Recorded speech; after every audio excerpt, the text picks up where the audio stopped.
जो जीएस है वो काफ़ी इम्पोर्टेंट है, तो थोड़ा सा जीएस के बारे में बताइए। ओके, जैसे प्रीवियस ईयर की बार बार बात हो रही है। इस बार जो आपका पेपर पैटर्न चेंज में आपने एग्ज़ाम दिया और first time paper pattern change होने के बाद आपने एग्ज़ाम दिया और रैंक 2 लेकर आए, तो थोड़ा सा इसके बारे में बताइए कि प्रीवियस ईयर को यूज़ करना किस तरीके से आपने किया। जैसे आपने 2 महीने का जो गैप बताया प्रीलिम्स होने के बाद, उसको कैसे यूटिलाइज़ किया। प्रॉब्लम करें। ओके, अगर इम्पोर्टेंट जैसे कुछ बुक्स गिनी चुनी बुक्स, जैसे जनरल कोई स्टूडेंट आता है उसे कोचिंग नहीं करनी है, थोड़ा बहुत यूट्यूब की हेल्प ले और खुद से पढ़े, तो कुछ बुक्स बताइए। मैथ्स के लिए आपको प्रीवियस में टेम्परामेंट है अच्छा रहे मेरे एग्जाम का। राइट, अच्छा। एग्जाम हॉल में जब आप गए और फर्स्ट अटेम्प्ट में ऑब्वियसली बात है आपका सिलेक्शन हुआ, तो एग्जाम हॉल का जो प्रेशर की बात करते हैं कि जो आता हुआ भी गलत हो जाता है, तो ये ऐसा कुछ होता है? आपने जैसे बताया कि आपने सेल्फ स्टडी की, तो यूट्यूब चैनल्स वगैरह की हेल्प ली हो, तो कौन से और ऐसे चैनल्स बताना चाहोगे? Hello everyone, welcome to student. तो हमारे साथ है माधव मिश्रा, जिनका रैंक 2 के साथ एसएससी सीजीएल में सिलेक्शन हुआ, जो कि कल ही रिजल्ट आया है। सो आज हम इनसे जानेंगे इनकी स्ट्रेटजी क्या रही, बुक लिस्ट क्या रही और इन्होंने ओवरऑल कैसे तैयारी करी है। इन्होंने सेल्फ स्टडी से अपनी प्रिपरेशन करी है घर पर रहकर, तो हम जानेंगे कैसे करनी होती है एसएससी सीजीएल की तैयारी। सो अभी तक आपने चैनल को सब्सक्राइब नहीं किया तो चैनल को सब्सक्राइब कर लीजिए, इस वीडियो को लाइक करें। Okay, first of all congratulation कि आपका रैंक 2 के साथ इतने अच्छे पोस्ट के लिए सिलेक्शन हुआ है। Thank you. ओके, सो आप अपना नाम और एजुकेशन बैकग्राउंड बताइए। नाम मेरा माधव मिश्रा हुआ और एजुकेशनल बैकग्राउंड मेरा जो ग्रेजुएशन मैंने हिस्ट्री ऑनर्स किया है इग्नू से। ओके। और उससे पहले मैंने जो 10th 12th आईसीएसई और सीबीएसई मीडियम से अपने होम टाउन दरभंगा से किया है। दरभंगा से किया है। ओके, सो जो ये सिविल सर्विसेज या फिर गवर्नमेंट एग्जाम्स, जैसे कि आप यूपीएससी की भी तैयारी करने का आपने बताया था, तो इन तैयारियों वगैरह के बारे में आपने कब से सोचा? I think after my 12th मैंने सोचा था इसका प्रिपरेशन करूँगा और इसी में उस दिन से था। तो शुरू में मैंने स्टेट पीसीएस और यूपीएससी की प्रिपरेशन स्टार्ट किया, फिर बाद में लगा कि एक जॉब अगर मैं एज ए बैकअप अगर ले लूँ तो मैं वो ज़्यादा बेहतर रहेगा, थोड़ा रिस्की भी कम होगा। इस कारण से जो मैंने एसएससी की तरफ में फिर मूव किया और फिर 22 मैंने दिया है। ओके, सो आपने 12वीं वगैरह किस सब्जेक्ट से करी है? 12th मैंने साइंस जो मैथ्स जो है उससे करा था। ओके। और उसके बाद ग्रेजुएशन मैंने कहा आपको हिस्ट्री। ओके, सो जब ये सीजीएल वगैरह की जैसे आप तैयारी करी यूपीएससी वगैरह को छोड़ने के बाद, वो कैसे स्टार्ट हुआ? सीजीएल के लिए मैंने कहा आपको कि उस समय था कि एज ए बैकअप मैंने उसको स्टार्ट किया प्रिपरेशन। तो स्टार्टिंग में मुझे सीजीएल का मैंने दिया था एग्जाम कुछ, तो डिस्क्रिप्टिव के कारण मेरा वो क्लियर नहीं हुआ और कुछ और भी कारण थे। मैंने उस समय उस एग्जाम के लिए सीरियस नहीं था, मुझे लगा था आसान एग्जाम हो जाएगा। अंत में पता तक नहीं हुआ, कट ऑफ हाई चला जाता था उसका। तो फिर मैंने आफ्टर ग्रेजुएशन सोचा कि यार एक काम करते हैं, एसएससी नहीं हो रहा है तो बैंक देखते हैं। 2 महीने उसका किया, फिर लगा ये भी नहीं होगा, तो फिर सीजन में वापस आ गए। आई थिंक जुलाई जो लास्ट ईयर उस कैलेंडर आया 22 का, तो उसके बाद मैंने प्रिपरेशन की फुल टाइम। ओके, सो ये आपका फर्स्ट अटेम्प्ट है? हाँ, फर्स्ट अटेम्प्ट। और मीडियम क्या है आपका? English medium. इंग्लिश मीडियम है। सो अब हम जानना चाहेंगे कि आप इस तैयारी में जब आए तो आपको क्या लगा कि आपका जो बैकग्राउंड है वो कितना सपोर्ट करता है इन तैयारी में? हाँ, वो फॉर एग्जाम्पल इंग्लिश के लिए बहुत हेल्प करा, क्योंकि इंग्लिश मीडियम था। तो आई थिंक जो कॉम्प्रीहेंशन वाला पार्ट होता है, जो बेसिक अंडरस्टैंडिंग होती है इंग्लिश की, वो ठीक ठाक था और थोड़ा सा अच्छा मतलब ठीक ठाक वोकैबुलरी भी था। तो इंग्लिश में मुझे बहुत हेल्प मिला। अब मैथ मेरा बचपन से स्ट्रॉन्ग था, 12th तक मैथ्स था, तो वो भी चीज़ वहाँ काम की। आर्ट्स मैंने हिस्ट्री से ऑनर्स किया था इग्नू से, तो मतलब उससे भी थोड़ा हेल्प मिला आर्ट्स वगैरह में, और रीडिंग वगैरह सब में भी वो चीज़ हेल्प की। ओके, सो जैसे कि मीडियम जो इंग्लिश रखा आपने, क्या लगता है कि सीजीएल जैसे एग्जाम से मीडियम का कोई फ़र्क पड़ता है? आई थिंक मेंस का जो इस बार का पेपर हुआ है ना, मुझे लगता है कि अब शायद इंग्लिश मीडियम का फ़र्क पड़ता है, और अगर कोई हिंदी मीडियम से है तो उसको थोड़ा सा रीडिंग पे ज़्यादा फोकस करना चाहिए। जो ग्रामर को लोग बोलते हैं, ग्रामर का मतलब 1 साल से ग्रामर का कोचिंग कर रहे हैं, वो सब अवॉइड करके आपको रीडिंग सबसे इंपॉर्टेंट करना है, वो सबसे इंपॉर्टेंट है रीडिंग। ओके, रैंक 2 आना अपने आप में एक बहुत ही प्राउड मोमेंट होता है और काफ़ी लगता है कि यार इसीलिए तो हम तैयारी कर रहे थे। तो कैसा रिएक्शन था आपका और आपकी फैमिली का? रिएक्शन जो एक नेचुरल होता है, जो मिडिल क्लास फैमिली में होता है कि मतलब इमोशनल, फिर आपको क्या बोलते हैं, एक ब्लेसिंग्स पेरेंट्स दे रहे हैं, ठीक है ना, वो एक दूसरे को मतलब होता है संभालना। मैं अब फिजिकली दूर था उनसे, मैं दिल्ली में आ गया हूँ, वो अभी मेरे होम टाउन में। मैंने उनको कॉल किया रिजल्ट के बाद, तो फिर वो इमोशनल थे, मैं भी इमोशनल था, तो वो सब फिर इसी टाइम। राइट, एक चीज़ और बताइए, जैसे कि अभी आप टॉपर बन गए, रैंक 2 आई है और जब आप प्रीवियस टॉपर्स को देखते थे तो उनको किस तरीके से इमेजिनेशन करते थे कि यार ये टॉपर पता नहीं कहाँ से आते होंगे, और आपको लगता था कि रैंक 2 आएगी मेरी, आपको ये लगता था कि सिलेक्शन हो जाए, यही बड़ी बात है, क्या सिस्टम था? हाँ, रैंक का तो नहीं सोचा था। हाँ। इस बार ये लगा था सीजीएल का कि 22 में कोई सीट तो मिल जाएगी, इस तरह का था, क्योंकि अच्छी खासी वैकेंसी थी। हाँ। जहाँ आपने कहा टॉपर को लेकर, हाँ ये था कि यार टॉपर, मुझे लगता था कि यार टॉपर को मेरा थ्रेशोल्ड जो है ना, मतलब एक लिमिट पे ही मेरा मार्क्स रुक गया था। लगता था कि मैं एग्जाम क्लियर कर सकता हूँ, टॉपर नहीं बन सकता इस तरह का। तो फिर मैंने जो बेसिक्स जो होता है प्रोसेस, उस पर काम किया, और फिर ये आई थिंक ये आपको मैजिकली हुआ है। 6 महीने तक जो एक रूटीन फॉलो करना, एक स्ट्रेटजी फॉलो किया मैंने, वो इसलिए मैं बोलता हूँ खुद की स्ट्रेटजी बनाओ, उसको आप अच्छे से फॉलो करो, तो अल्टीमेटली रिजल्ट दिखेगा। राइट। जैसे अब आप यूपीएससी की तैयारी कर रहे थे, जब आप सीजीएल की वगैरह या फिर वनडे एग्जाम्स में आए, तो यूपीएससी में क्या होता है, पूरा डिस्क्रिप्टिव होता है और कहा जाता है ये इंडिया का टफेस्ट एग्जाम है, हालांकि सीजीएल ही टफेस्ट एग्जाम है। तो इसमें शिफ्ट जब करें तो थोड़ा सा उस टाइम के बारे में बताइए, थोड़ा प्रॉब्लम्स आई हैं फिर नॉर्मली कोई दिक्कत नहीं? प्रॉब्लम तो थोड़ा सा पैटर्न अलग है, लेकिन सीजीएल में क्या होता है ना, सिलेबस थोड़ा सा लिमिटेड होता है। हाँ। सिलेबस तो लगता है कि हो जाएगा, और यूपीएससी में थोड़ा अनसर्टेनिटी होता है, और उसमें हर दिन आपको चैलेंज झेलना पड़ता है कि यार होगा नहीं होगा। सुबह में आपने सोचा कि मतलब आप कॉन्फिडेंट रहते हो, शाम फिर आप लूज कर लेते हो। तो इसके मैं सोचा कि जॉब अगर मेरे को हो जाएगा ना सीजीएल के थ्रू, तो उसके बाद शायद वो अनसर्टेनिटी नहीं रहेगा, मैं जो अटेम्प्ट है जो यूपीएससी को वो अच्छे से दे पाऊंगा। मतलब उसमें मुझे ये नहीं लगेगा कि लूज करने के लिए कुछ नहीं है, मतलब कम से कम मेरे पास एक जॉब है पीछे। तो वो आपको पुश करता है मतलब यूपीएससी में। ओके, अब जैसे सीजीएल में जब आपने स्टार्ट किया, तो कब से करा था सीजीएल का? सीजीएल का प्रिपरेशन मैंने लास्ट ईयर, जैसे बताया, जुलाई के टाइम से मैंने स्टार्ट करा था प्रिपरेशन। तो ओवरऑल कितना टाइम लगा आपको सीजीएल का, अगर मैं पूछूं कि तैयारी? अच्छा, अगर सीएचएसएल का भी आप पीछे जोड़ लेंगे तो उसका तो आई थिंक वो तो फिर 5 साल हो जाएगा, लेकिन मैंने उस समय सीरियसली नहीं लिया था। मुझे जो बेसिक मैथ आता था उसके थ्रू मैं कर लेता था, मतलब टीयर 1 की क्वालीफाई कर एग्जाम के 10-15 दिन पहले देख लिया। हाँ, एग्जाम पहले वो फॉर्म आया, फॉर्म के हिसाब से 2-3 महीने पढ़ा, हुआ, फिर 6 महीने नहीं पढ़ा वो चीज़, फिर बीपीएससी में चले गए, यूपीएससी का प्रिपरेशन करने लगे। जो इस बार जो अब जुलाई हुआ है, वहाँ से मैंने जो है डेली रूटीन बना के पढ़ा, और आप तो मेंस तक उसको प्रिपरेशन किया था। ओके, सो अब मैं आपसे जानना चाहूँगा, तैयारी आपने स्टार्ट करी तो कैसे सारे सब्जेक्ट को अप्रोच किया, जैसे कि math, reasoning, GS, GK? Math, reasoning और इंग्लिश, इस तीनों में एक चीज़ कॉमन था कि प्रीवियस पेपर पे स्टिक रहना है। okay. ये सिलेबस होता है एक तरह से एसएससी का। तो इसके थ्रू अगर आप ये इस पर कमांड कर लेते हो ना, इवन आपको जो आपको वोकेबुलरी होती है वो भी प्रीवियस ईयर ही करनी होती है। जो मैथ्स के जो क्वेश्चन है वो ही करने होते हैं। तो मैंने प्रीवियस ईयर पेपर पे फोकस रखा, और उसके हिसाब से स्ट्रेटजी उसी के हिसाब से बिल्ड की। तो प्रीवियस ईयर पेपर बहुत इंपॉर्टेंट है, खास करके जो टीसीएस के 18 से आए हुए हैं, वो पेपर अगर आप करते हैं तो बहुत हेल्पफुल होता है। इवन जीएस में भी सेम चीज़ है, प्रीवियस ईयर पेपर आप करें, उससे आपको थोड़ा आइडिया लगेगा कि जीएस में किस तरह के क्वेश्चन आते हैं। राइट।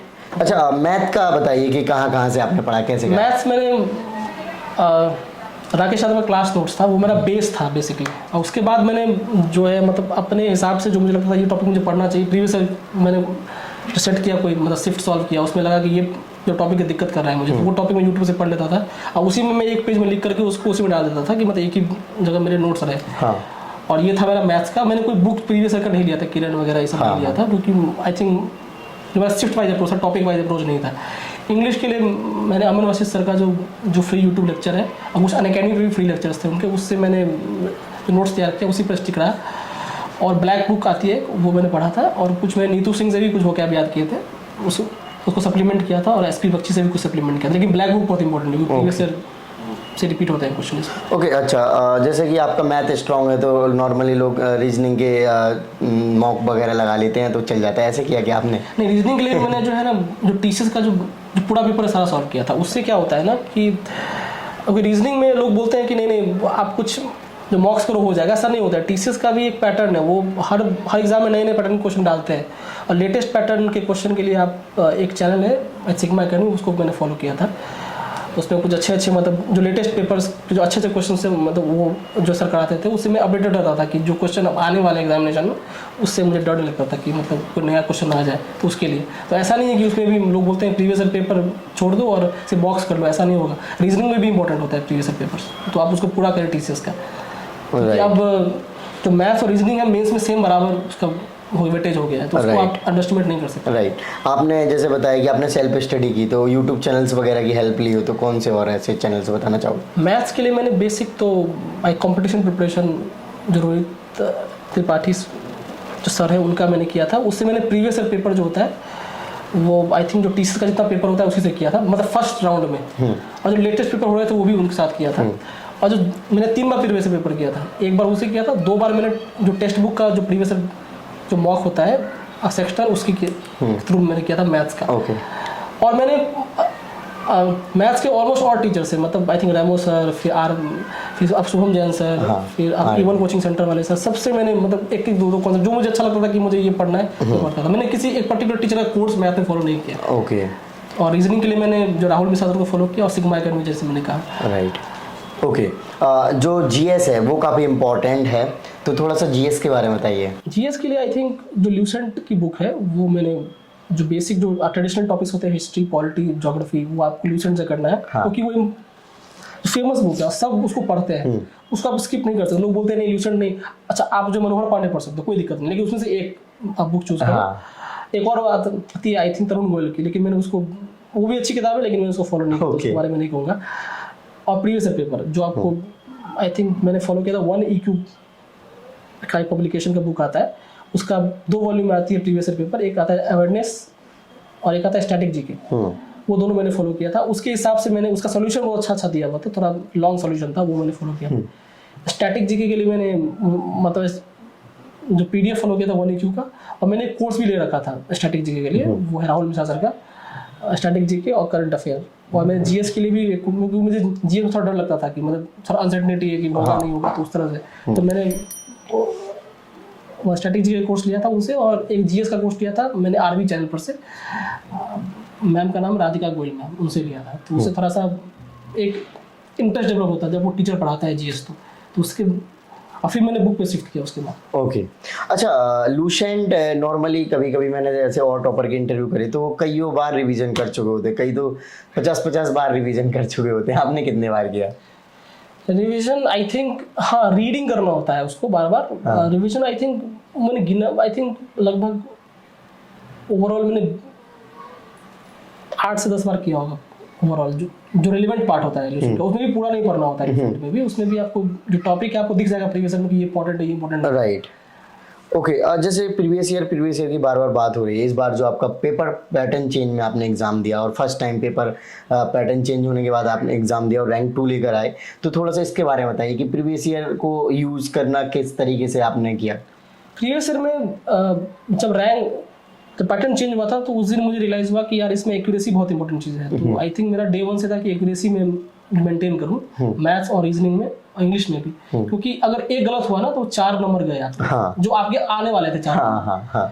तो वो मेरा फोकस था कि 400 आई थिंक 390 का पेपर होता है, उसमें से 4 मार्क्स से लूज कर दूंगा, अगर 4-5 सिली में चाहिए तो 20-30 मार्क्स का डिफरेंस हो गया। तो मुझे पता है एक्यूरेसी सबसे इंपॉर्टेंट है। और प्रीवियस ईयर के अलावा और कुछ था नहीं ना उस समय, आप नया पैटर्न है कुछ, अब बैंक के सवाल आए हैं लेकिन वो हल्के सवाल आए, ऐसा नहीं कि बहुत टफ पेपर आया है, तो वो तो उस समय नहीं पता था मुझे, तो मैंने प्रीवियस ईयर किया था। और जो बैंक के सवाल आए भी थे, मेरे पास टाइम था उतना, मतलब पेपर के बीच में, कि मैं उसको मतलब एक्स मार के मैंने बना लिया उसको एग्जाम के। अच्छा, जैसे मैथ वगैरह मैंने देखा है बहुत सारे स्टूडेंट पढ़ते हैं मैथ रीजनिंग, तो म्यूजिक वगैरह सुनते हुए या फिर सॉन्ग वगैरह, तो आप ऐसा करते थे क्या? नहीं, मैथ में तो पॉसिबल नहीं है, थोड़ा कम। मैं जब 11वीं में था तो मैं बहुत सुनता था और लगाता रहता था, मेरा टारगेट रहता था नोट्स बनना है, लगा के बीच में करता था। फॉर एग्जांपल एक सेट सिर्फ सॉल्व किया तो बीच में कोई गाना सुन गया, इस तरह का वो होता था, लेकिन साथ में तो नहीं कर पाया, मतलब तो मुझे तो कंसंट्रेशन चाहिए। ओके। अच्छा, एक चीज़ और होती है, कभी कभी आप जैसे इसमें बहुत ज़्यादा प्रैक्टिस करने की जरूरत होती है। मुझे ऐसा लगता है यूपीएससी से टफ कभी कभी मैं सीजीएल के एग्जाम्स को समझता हूँ, क्योंकि इसमें बहुत ज़्यादा स्पीड चाहिए, क्योंकि 60 मिनट में आपको 100 क्वेश्चंस करने होते हैं, तो डेफिनेटली है कि आपकी रिवीजन और प्रैक्टिस ज़्यादा होनी चाहिए। तो आपका कभी ये टारगेट रहता था मैं इतने पेन खत्म करूंगा, इतने नोट्स भरूंगा, कुछ इस तरीके से? पेन नहीं रहता था कि मेरा ये होता कि टाइम, पेन तो नहीं कहूँगा मैं, लेकिन टाइम लिमिट में होता है ना, 20 मिनट का कोई टेस्ट है तो वो टाइम पे खत्म हो जाए, उससे बड़ा प्रेशर आता था। वो एग्जाम में बहुत काम आता है, एग्जाम फिर आपको आसान लगता है चीज़ें, ठीक है। तो मेंस में मुझे इस चीज़ बहुत हेल्प किया। और आई थिंक अगर आप प्रैक्टिस करोगे तो पेन खत्म होगा ही, और आपका जो कॉपी खत्म हो गई, वो प्रैक्टिस करोगे खत्म होता रहेगा। राइट। ओके। सो जैसे रेगुलर प्रिपरेशन जो आप करते थे, तो कितने आवर्स डेली पढ़ते थे? और कभी कभी ऐसा भी होता होगा जो जिस दिन पढ़ाई नहीं होती होगी तो अगले दिन फिर क्या करते थे? तो टारगेट मेरा होता था, उसको मैं पूरा कर लेता था, उसके बाद मैं अपना जो और काम होता था करता था। अगर पढ़ने का मन किया तो पढ़ लिया एक्स्ट्रा। और आपने कहा कि बीच में कभी ऐसा हो गया, तो वो मुझे मुझे पता था कि मतलब ऐसा कोई दिन आएगा जिस दिन 2 हफ्ते पढ़ने वाले आएगा यार आज नहीं पढ़ा, तो उस दिन मैं आराम से कुछ टीवी देख लिया या इस तरह का, तो उस दिन छोड़ देता था, ज़्यादा पुश नहीं करता था। और उसके फिर एक दिन बाद, लेकिन ये एक दिन होना चाहिए, ऐसा नहीं कि एक हफ्ते तक कुछ नहीं पढ़ रहे हैं, मोमेंटम लूज नहीं करना है। राइट। सो आपने अभी पैटर्न पेपर चेंज के बारे में बताया कि आपने किस तरीके से यूटिलाइज किया इसका। सो आपको क्या लगता है कि इस बार जो पेपर आया वो इजी रहा आई थिंक, या फिर प्रीवियस ईयर से कंपैरिजन करें तो टफ रहा होगा, क्योंकि पेपर पैटर्न चेंज हुआ तो नॉर्मली लोग सोचते हैं सिंपल आएगा या फिर हार्ड आएगा, कुछ ना कुछ तो होगा। इजी नहीं था, थोड़ा मतलब कुछ सरप्राइज एलिमेंट था, लेकिन ओवरऑल पेपर प्रीवियस पे बेस्ड था। कुछ टॉपिक्स थे जो नए आए थे, लेकिन वो टैकल हो सकता था अगर आपको थोड़ा भी आपके पास बेसिक नॉलेज है उसके बारे में, तो हो सकता था। ऐसा नहीं था कुछ सरप्राइजिंग था। हाँ, पैटर्न नया था तो लोगों को उसमें अडेप्ट करने में दिक्कत हो रहा था, एडेप्टेशन का दिक्कत था उसमें, और कुछ ऐसा कुछ बहुत बड़ा चेंज नहीं था उसका। ओके, अपने आप मार्क्स वगैरह बताएंगे प्रीलिम्स एंड मेंस के क्या लमसम? प्री में मेरे जो नॉर्मलाइज्ड मार्क्स थे आई थिंक 172 थे। ओके। और जो मेंस का था वो आई थिंक मैथ्स में 90 और जो रीजनिंग में 90 है, और इंग्लिश में 123 है, और जीएस में 41। अच्छा, जैसे 172 आपने बताया ना प्रीलिम्स में, कुछ और एस्पिरेंट रहे होंगे जिनका 190 प्लस रहता मार्क्स, क्योंकि प्रीलिम्स मैंने देखा है कई बार, तो ऐसा नहीं लगा कि अब मेरी रैंक उतनी अच्छी तो नहीं जाएगी, ऐसा कुछ? प्रीलिम्स में से क्वालिफाइंग था, तो उसमें वो डर नहीं था कि यार कम आ रहे हैं, लेकिन उसमें ये डर था कि यार 10 मार्क्स जो कम आ रहे हैं, मतलब वो मेरे से ज्यादा, लेकिन मुझे लगा यार 170 काफी टीम का कट ऑफ था 114 के आसपास था, मतलब था कि कट ऑफ से बहुत आगे होंगे, मेंस में भी ठीक चल जाएगा मेरा, तो वो डर नहीं था। हाँ, मेरे पास ये था कि मेरे पास 2 महीने और भी है मेंस के लिए, तो हो सकता है और इम्प्रूव कर जाऊँ मैं उसको। ओके, ये डर उससे थोड़ा कम हो गया। अच्छा, जैसे आपने 2 महीने का जो गैप बताया प्रीलिम्स होने के बाद, उसको कैसे यूटिलाइज किया? उसमें आपको कुछ नया चीज ट्राई नहीं करना है। सबसे पहला इंपॉर्टेंट चीज़ ये है, मॉक्स आप दीजिए, और खास करके लाइव मॉक्स जो होते हैं अलग अलग प्लेटफॉर्म पे, ओली बोर्ड वगैरह सब पे आते हैं, ठीक है, टेक्स्ट बुक पे आते हैं, वो सब दीजिए। और जो आपका लिमिटेड प्रीवियस पेपर है जो आपने टियर 1 से पहले पढ़ा है, आप टियर 1 से पहले एक बार सिलेबस पूरा कर लें, उसी को बार बार रिवाइज करना है प्री और मेंस के बीच में, और कुछ नया करोगे तो फिर आपको प्रॉब्लम करेगा। ओके, अगर इम्पोर्टेंट जैसे कुछ बुक्स गिनी चुनी बुक्स, जैसे जनरल कोई स्टूडेंट आता है उसे कोचिंग नहीं करनी है, थोड़ा बहुत यूट्यूब की हेल्प ले और खुद से पढ़े, तो कुछ बुक्स बताइए। मैथ्स के लिए आप कोई प्रीवियस ईयर का बुक ले सकते हो, आप किरण पिनाकल कोई एक, हाँ ठीक है।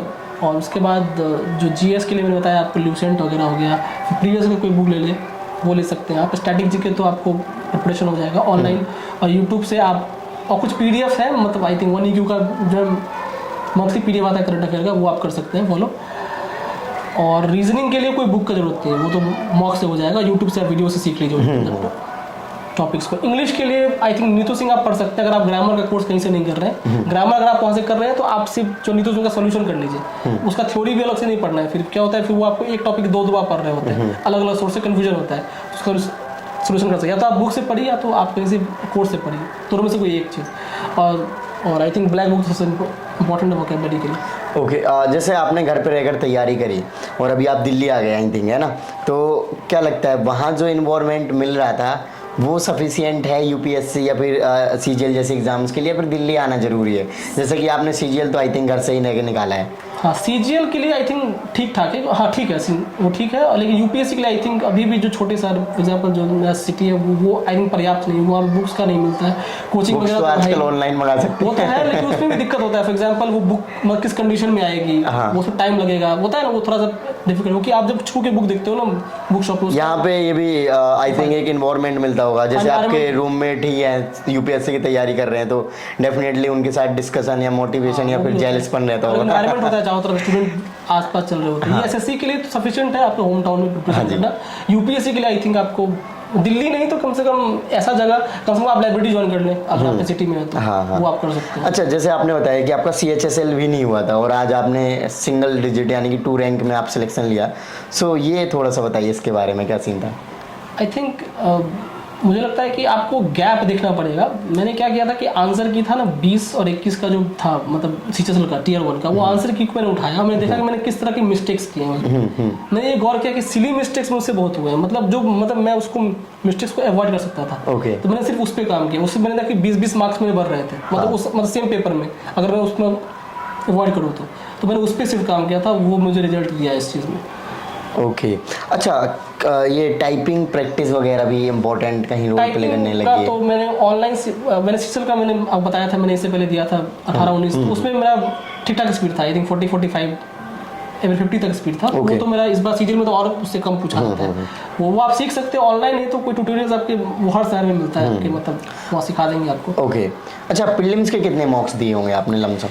प्रीलिम्स के मैंने प्रीवियस ईयर का सेक्शनल टेस्ट दिया था, और मॉक मैंने सिर्फ आई थिंक 4-5 लाइव मॉक्स दिए थे। मैं इसमें ज़्यादा उसको ये नहीं बोलूँगा कि मैंने 50 दिए थे, 5 ही दिए थे। प्रीलिम्स में मुझे पता था कि मैंने इससे पहले सीजन का प्रीलिम्स क्लियर किया था, ये भी हो जाएगा। वैसे भी क्वालिफाइंग है तो कोई दिक्कत नहीं है। मेंस के लिए मैंने 8 से 10 सिर्फ लाइव मॉक्स दिए थे, क्योंकि मुझे पता है न्यू पैटर्न है, तो कोई भी मॉक जो है वो उतना रिलेवेंट होगा नहीं। तो प्रीवियस ईयर पे अब फोकस रखते हैं, उससे हो जाएगा प्रिपरेशन। और हाँ, लेकिन मैं हर वीक एक लाइव मॉक देता था कि कम से कम उस टाइम फ्रेम पर बैठ करके मैं एग्ज़ाम दूँ, ताकि मेरा जो उस समय टेम्परामेंट है अच्छा रहे मेरे एग्ज़ाम का। राइट, अच्छा एग्ज़ाम हॉल में जब आप गए और फर्स्ट अटेम्प्ट में ऑब्वियसली बात है आपका सिलेक्शन हुआ, तो एग्ज़ाम हॉल का जो प्रेशर की बात करते हैं कि जो आता हुआ भी गलत हो जाता है, तो ये ऐसा कुछ होता है? होता तो है, तो आपको वहाँ पर आपको नर्व्स को थोड़ा काम करना पड़ेगा, क्योंकि और मैंने देखा है कि एग्जाम के दिन बहुत लोग अपने पोटेंशियलिटी से नीचे नंबर ले आते हैं। हाँ। उस दिन तक उनका ठीक होता है, वो आपको अच्छा मार्क्स ला सकते हैं। हाँ। एग्जाम के दिन जो है वो नर्वस हो जाते हैं, या अपना उस समय थोड़ा सा अपने पेशेंस खो देते हैं, तो मार्क्स कम आते हैं। ये मैंने इससे पहले भी 2-3 एग्जाम में ऐसे ही हुआ था मेरे साथ। इस बार मैंने उस पर बहुत काम किया था। मैंने हर जो आप सेक्शनल टेस्ट में बताया आपको, वो मैंने हर एग्जाम मतलब हर पेपर को सीरियसली दिया था अपने घर पे बैठ के, कि मैं एग्जाम में बैठ रहा हूँ, तो एग्जाम में मुझे कुछ नया फील नहीं हुआ उसमें। राइट, चारों तरफ मोटिवेशन की बात चलती रहती है, और कहीं ना कहीं मोटिवेशन ज़रूरी भी है। तो इन गवर्नमेंट एग्ज़ाम्स में इतनी ज़्यादा अनसर्टेनिटी है, लेकिन हम देखते हैं कि बहुत सारे सिलेक्शन भी यहीं से आते हैं। स्टूडेंट डिफरेंट बैकग्राउंड से आते हैं, कोई काफ़ी पुअर बैकग्राउंड से आता है, कोई मीडियम से आता है, कोई अच्छे क्लास से भी होता है। तो मोटिवेशन का क्या रोल है? मोटिवेशन बहुत इंपॉर्टेंट है, क्योंकि आपको जो ड्राइव अब करेगा ना पूरी प्रिपरेशन में, आपको ये पता होना चाहिए कि आप ये क्यों कर रहे हैं। वो नहीं पता होगा तो आप फिर डायरेक्शन लेस हो। और मैं ये बोलता मोटिवेशन रील्स के थ्रू नहीं, वो आपको अंदर से आना चाहिए। वो सिंपल है कि आपकी मतलब आपका रीज़न स्ट्रांग होना चाहिए कि आप प्रिपरेशन कर क्यों रहे हैं। तो मेरा ये था कि मुझे एक जॉब लेनी है जिससे मुझे एक स्ट्रांग बैकअप हो जाए, ताकि मैं फर्दर स्टडीज़ कर सकूँ। इसके लिए मुझे इसमें सिर्फ ये नहीं था कि मुझे एग्जाम क्लियर करना है, हाँ। रैंक के साथ करनी है, ताकि मैं जो पोस्ट चाहिए वो मुझे मिल जाए। ओके, सो फाइनली आपको आपकी ड्रीम पोस्ट मिल गई है जी। ओके, सो जो फ्यूचर एस्पिरेंट हैं, जो अभी प्रिपरेशन करना चाहते हैं सीजीएल की, और अभी जो सीजीएल एग्ज़ाम है, उनके बारे में आप क्या मैसेज देना चाहोगे? मुझे लगता है कि आई थिंक प्रीलिम्स और मेंस जैसे फॉर एग्जांपल है, तो उसमें मैंने बताया प्रीवियस ईयर पे बेस्ड रखना है आपको। साथ साथ मैंने तो आपको मॉक्स कम दिए थे, लेकिन आपको ज़्यादा मॉक्स देने, क्योंकि अब पैटर्न पता चल गया है सबको। तो अब वो पैटर्न पे आपको मॉक्स बहुत सारे मिलेंगे, तो वो मे भी अब पैटर्न थोड़ा सा हार्ड भी हो जाए, क्या पता। हाँ, वो हार्ड भी हो सकता है, और थोड़ा और भी सरप्राइज कर सकता है। मतलब उसी मतलब सेम चैप्टर पे हार्ड क्वेश्चन नहीं पूछ सकता है। हाँ। तो उसके लिए अब मॉक्स देना आपको इंपॉर्टेंट है, और मेंस के ज़्यादा आपको मॉक्स देना है। ऐसे नहीं प्रीलिम्स के आप 50 मॉक्स दे रहे हो, मेंस के मॉक्स ज़्यादा देना। प्रीलिम्स के 10-15 मॉक्स आई थिंक सफिशिएंट है, उससे आपको आपका हाथ बैठ जाएगा एग्जामिनेशन में। मेंस के आपको अच्छे खास जितनी आप दे सकते हो उतना दे सकते। Okay, so thank you so much for your lovely message. So friends, आपने देखा कि भैया ने अपनी सारी जर्नी बताई और स्ट्रेटजी बताई, कैसे क्या उन्होंने तैयारी वगैरह करी है। सो आई होप कि आपको वीडियो अच्छी लगी होगी। तो इस वीडियो को लाइक करें, अभी तक आपने चैनल को सब्सक्राइब नहीं किया तो चैनल को सब्सक्राइब कर लीजिए। जय हिंद।